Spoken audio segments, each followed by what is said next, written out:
राम कुमार यादव जी, उपस्थित भाई सोनू यादव जी, सिंटू जी, रामवीर जी, हरीश यादव जी, अवधेश यादव जी, उपस्थित प्रशांत जी, विवेक जी, लालू जी, आए हुए बहुत बहुत सम्मानित भाई डिम्पल यादव जी, उपस्थित यहाँ पे धीरेन्द्र सिंह जी, देवेंद्र यादव जी, उपस्थित रघुवीर सिंह यादव जी, मुरारी लाल शाक्य जी और तमाम हमारे मंचासीन बैठे नेतागण गिरीश जी और तमाम साथी आए हुए लोगों का मैं तहे दिल से धन्यवाद देता हूं कि आज के कार्यक्रम में जो माल्यार्पण कर आपने हम सभी नेताओं का जो सम्मान किया, जिस भाव से आपने इतना सम्मान किया, मैं आपका तहे दिल से सबसे पहले धन्यवाद और आभार व्यक्त करता हूं। आज करहल के लोकसभा चुनाव को देखते हुए हम आपके बीच में हैं और बड़ी खुशी होती है कि चुनाव के बहाने से ही सही, लेकिन जब पीढ़ियों के पुराने साथी, चाहे नेताजी रहे हो, चाहे आदरणीय शिवपाल सिंह यादव जी रहे हो, आप सब वो लोग हैं जिन्होंने नेताजी को आगे बढ़ाने का काम किया है। आप वो लोग हैं जिन्होंने समाजवादी पार्टी को यहां तक पहुंचाने में एक सहयोग दिया है। हम लोगों को तो कहानियां बताई जाती हैं और अपनी खुशकिस्मती हम लोग समझते हैं कि आज ऐसी सड़कें हैं कि आज जहां कार्यक्रम हो रहा है वहां गाड़ी तक आप लोग के द्वार तक आ जाती है। एक समय वो भी हुआ करता था जब सड़कें नहीं होती थी और साइकिल से पूरा प्रचार नेताजी ने अपना प्रचार किया था। उस समय आप लोगों ने सहयोग किया। तो आज की परिस्थितियों में निश्चित ही ये नेताजी का ही आशीर्वाद है। अभी जो हमसे पूर्व वक्ता कह रहे थे बातें, बिल्कुल ठीक बात है। नेताजी का ही इस क्षेत्र पर विशेष प्यार और विशेष आशीर्वाद रहा, जिसकी वजह से क्षेत्र का विकास भी हुआ और कई ऐसे परिवार जिन्होंने नेताजी का सहयोग किया या बहुत पिछड़े थे, उनको रोजगार देकर उनको आगे बढ़ाने का काम भी समाजवादी पार्टी और नेताजी ने करने का काम किया। तो निश्चित ही मुझे पूरा भरोसा है कि जब चुनाव की मैं बात करता हूं, वोट मांगने की बात करूं, तो अपने घर में वोट मांगने की ऐसी कोई जरूरत नहीं है।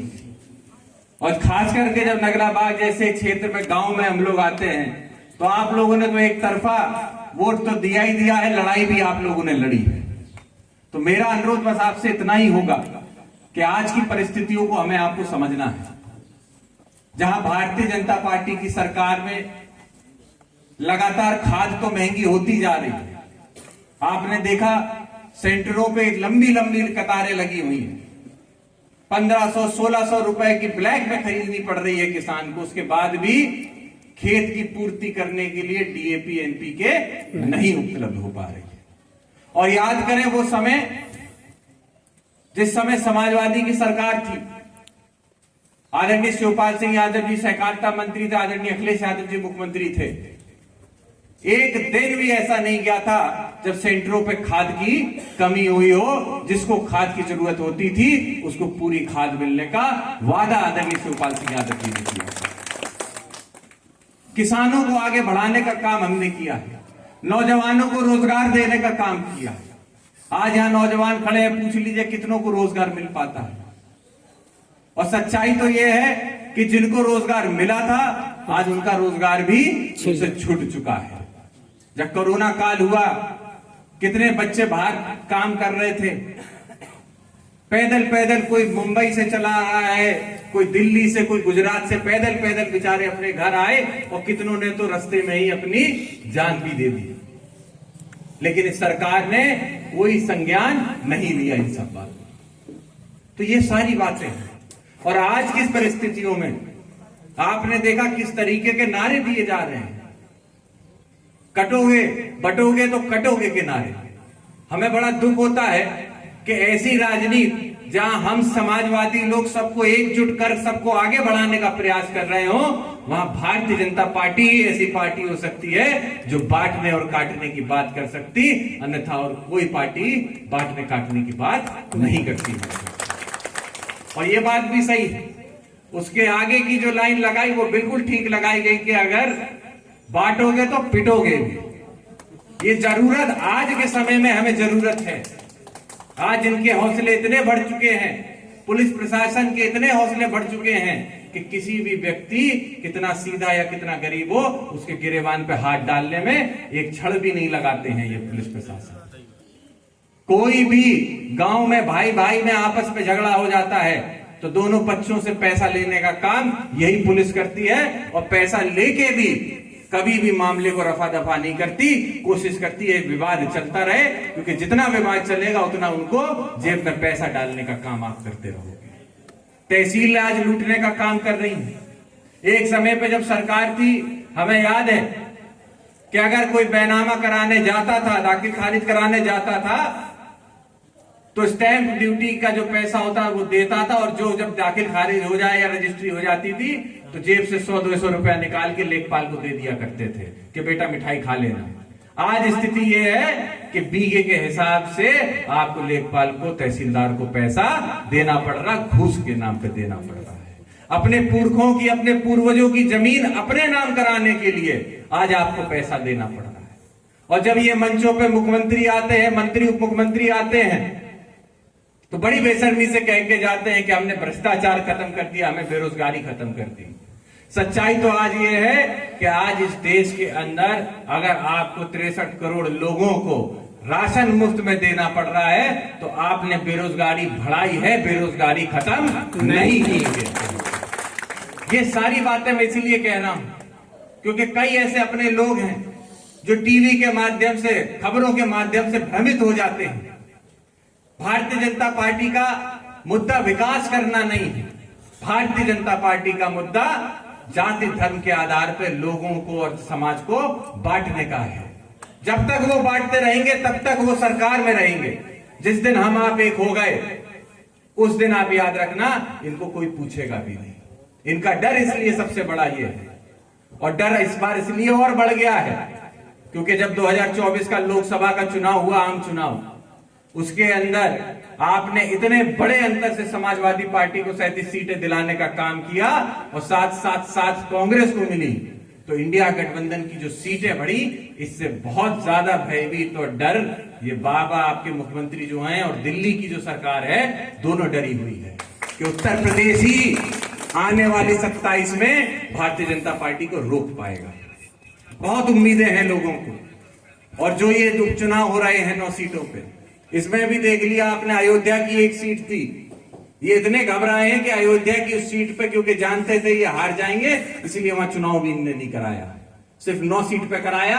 करने को इन्हें 10 सीट पे चुनाव कराना चाहिए था। तो ये डर है इनका, और इसी डर को हम लोगों ने लोकसभा में भी देखा है। याद करिए, आज से 5 साल 10 साल पहले जब इनकी तानाशाह सरकार थी, कोई भी बिल लेके आते थे, लोकसभा के अंदर खड़े होकर पारित करा लेते थे।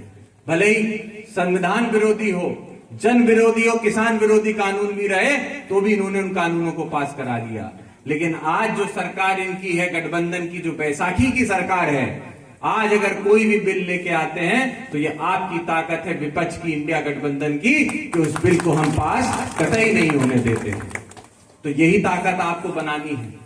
और असली लड़ाई 24 में हम जीते हैं, लेकिन असली लड़ाई हमारी आपकी 27 की होनी चाहिए, क्योंकि जब उत्तर प्रदेश में तख्ता पलट होगा, जब उत्तर प्रदेश में एक बार फिर आदरणीय अखिलेश यादव जी मुख्यमंत्री होंगे, निश्चित तौर पर मैं कह सकता हूं इस देश की राजनीति को एक नए रूप में ले जाने का काम आदरणीय अखिलेश यादव जी करेंगे। और जहां तक आपके प्रत्याशी तेज प्रताप की बात है, तो तेज प्रताप जी ने लोकसभा के अंदर भी समाजवादी पार्टी का और आपका नेतृत्व किया है। उसके बाद भले ही वो लोकसभा में सांसद ना रहे हो, लेकिन लगातार 5-10 साल तक उन्होंने अपना जुड़ाव या अपना रिश्ता इस क्षेत्र से लगातार बनाए रखा। गमी हो चाहे शादी ब्याह हो, हर व्यक्ति के घर तक पहुंचने का काम तेज प्रताप ने किया है। व्यक्ति को व्यक्तिगत तौर पे लोगों को जानते हैं, और मैं तो कहूंगा आप लोगों की खुशकिस्मती है कि एक ऐसा व्यक्ति जिसमें ना कोई अहम हो, वो जो आप जहां बैठाना चाहो वहां बैठा लीजिए, जहां ले जाना चाहते हो वहां लेता लीजिए। और ऐसा व्यक्ति अगर आपका नेतृत्व करेगा तो निश्चित तौर पे मैं कहूंगा कि करहल के वासियों की भी खुशकिस्मती है कि आदरणीय अखिलेश यादव जी अगर यहां से गए हैं तो तेज प्रताप यादव जैसा एक होनहार नेता, एक अपना आने वाली पीढ़ी का एक बच्चा आपको देके जाने का काम कर रहे हैं। तो मेरा अनुरोध यही है आपसे कि भ्रमित हम लोग ना हो, एक भी वोट हमारा पीछे ना छूटे।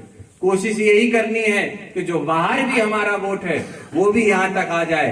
आप ये सोच लो कि नहीं हमारी नगरबाग की तो पोलिंग वैसे ही हम जीत जाएंगे, यहां तो अगर 10 वोट नहीं पड़े तो कौन सी दिक्कत है।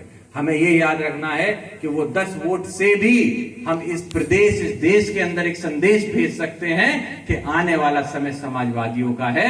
ये सभी जनता तय कर चुकी है। इसीलिए ये जरूरी है कि एक एक वोट हमारा पीछे ना छूटने पाए और समाजवादी पार्टी के पक्ष में 13 तारीख को और भाई तेज प्रताप यादव को वोट देकर उनको भारी मतों से आप लोग जिताने का काम करें। एक बार पुनः मैं आप सभी हमारे सम्मानित बुजुर्गों का तहे दिल से धन्यवाद देता हूं।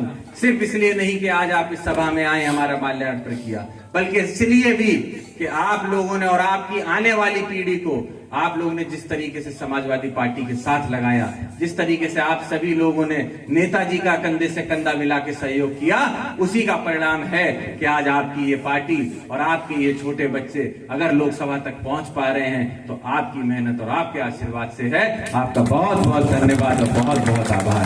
समाजवादी पार्टी जिंदाबाद।